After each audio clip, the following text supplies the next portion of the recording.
Good day everyone, let me introduce to you myself. I'm Rogeline Jersin with my partner Miss Kyla Camille Galvez. As you can see on the screen, our topic today is about export promotion and import substitution. Countries that aspire for economic development through foreign trade applies two important measures. First is export promotion and the second one is import substitution. Export promotion, it refers to the policy of the government designed to encourage the exporters to export more goods from the country than before. It was used by many countries and regions to promote the goods and services from their companies abroad. This is good for the trade balance and for the overall economy. Export promotion can also have incentive programs designed to draw more companies into exporting. Governments do this by providing assistance in the marketing and product and identification and development, by arranging payment guarantee schemes, pre-shipment and post-shipment financing, trade visits, training, trade fairs, and foreign representation. To achieve this end, several incentives are given to them. First is cash subsidies. The second one is bank loan at cheap rate of interest. Next is facilities are provided to import machinery and raw materials. Next is concessional freight rates are charged by railways and shipping companies on the good exported. Next is the tax concessions are given to the export. And the last one is certain percentage of export earnings are permitted to be utilized for the import of machines and raw materials needed by exporters. We have two forms of export promotion: exporting promotion of primary products and export of manufactured products. So let me discuss about the exporting promotion of primary products. Promotion is an attempt by marketers to inform, persuade, or remind consumers and B2B users to influence their opinion or elicit a response. The goal is to stimulate actions from the people or organization of a target market. Exporting promotion of products are good for the trade balance and for the overall economy. And the last one is export of manufactured products. Exporting manufactured goods from developing countries is one of the best to do. Exporting can be profitable for businesses of all sizes. China and United States has been the two largest exporters of goods in the world. The benefits of export promotion. The first one is trade helps in breaking vicious circle of poverty. The next one is inducements to invest, expansions in extents of the market, technical progress, efficient use of means of productions, imports of capital goods and exports of primary goods, basis of import of foreign capital, and the last one is healthy competition. The harmful effect of foreign trade on development. The first one is lopsided development. It is the process by which the social relations of capitalist societies are translated into spatial form. It is a systematic rather than arbitrary process, the hallmark of the geographic of capitalism. The next one is limited possibility of gain. It is according to Proof-Nerdsky, the possibility of gain from foreign trade to underdeveloped countries is restricted or limited. It is simple due to the reason that underdeveloped countries exports mainly primary goods. The next one is adverse effect of foreign capital. Foreign investment can cause negative effects on domestic companies. If foreign investors squeeze domestic producers from the market and become monopolies, the damage may be made also to the payment balance of the host country due to the high outflows of investors' profits or because of large imports or inputs. The last one is secular deterioration in the term of trade.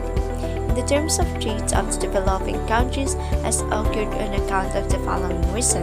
The first one is absence of qualitative improvement of products, distribution of goods from technical progress, immeasurized growth, and low income elasticity of demand. Suggestion for export promotion strategy. First is proper management of information. Export sector should be declared priority sector.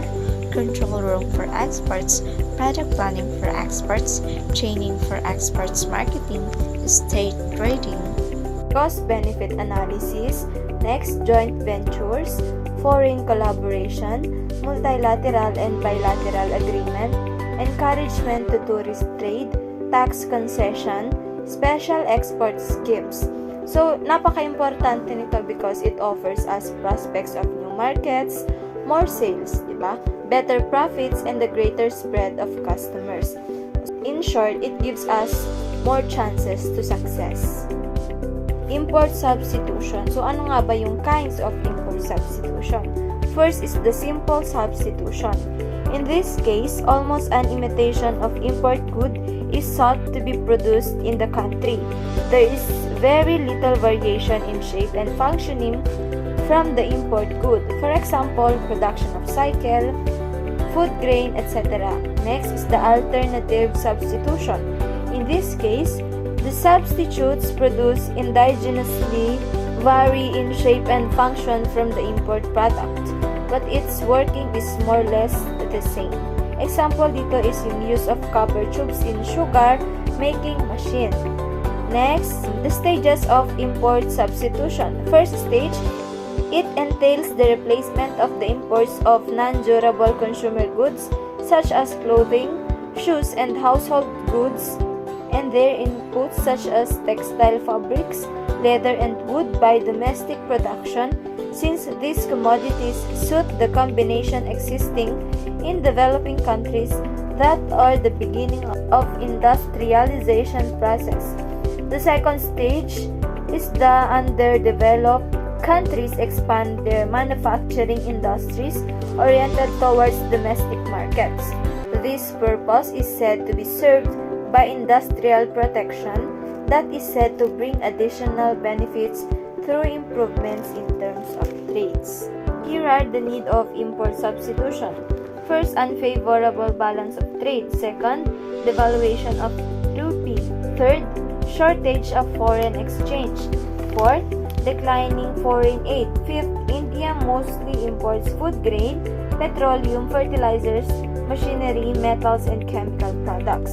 Number 6, developing nations has been experiencing the shortage of many important goods like petrol, fertilizers, etc.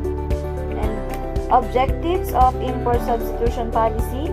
Letter A, import of raw materials, spare part should be substituted by domestic products. Reduction of import components in each unit of domestic output. Production of chemical goods by domestically produced raw material. To explore alternatives of imported goods and seek their production. E. To increase the domestic production of such imported items as food grains so that dependence on imports is minimized. And dito, ano nga ba yung risk of export and import sa mga exporter? Sabi dito, as an exporter of goods or services, you must be aware of and consider insuring against the following risks. First is the loss of or damage to goods in transit. Number 2, non-payment for your goods or services. Ito, familiar siya. May mga cases din na ganito. Minsan, ang dami-dami nilang kinukuha. Tapos, kapag ipinadala, diba, wala pala silang pambayad. Parang sabi dito sa number 3, the cost of returning to your premises any goods that the buyer abroad refuses to accept. Parang ito din, kaya ang nangyayari, binabalik na lang. Paano yung expense mo, diba, na ipinampadala dun? Parang nalugi ka kasi instead na bayaran nila, binabalik nila sa'yo. Sunod, political or economic instability in the buyer's country and your customer's credit worthiness. Currency fluctuations, a fault that causes an end customer to sue. Ito naman yung last, may mga chances kasi na maaaring magkamali tayo sa pagpapadala ng item or maaaring magka-damage siya habang pinapadala. At di rin maiwasan yung mga customer na, diba, kapag may mga problema sila sa mga dumating na product, instead na i-message ka, ang ginagawa nila is pinopost ka agad sa social media, diba? Or imbes na, 'di ba, mag-request ng refund, ang ginagawa nila, yun, sinisiraan yung business mo, minsan pa, di ba, yan nga, sinusuka ng customer. Next is the risk of export and import sa importer. If you are an importer, you should consider the following, di ba?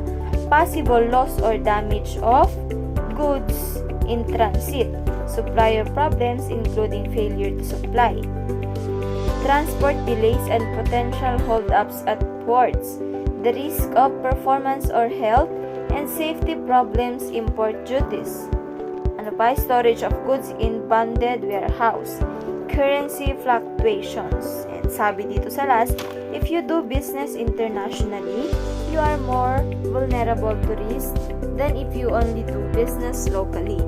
Laws, customs, business practices can all complicate and raise the level of risk in your work.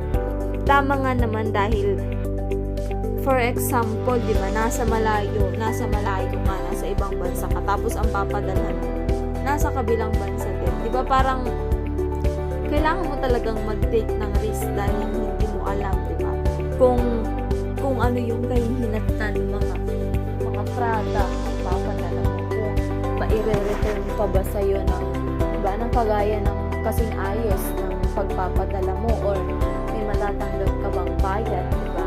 Yung mga possibilities kasi na talaga na may mga risk, di ba, when it comes to export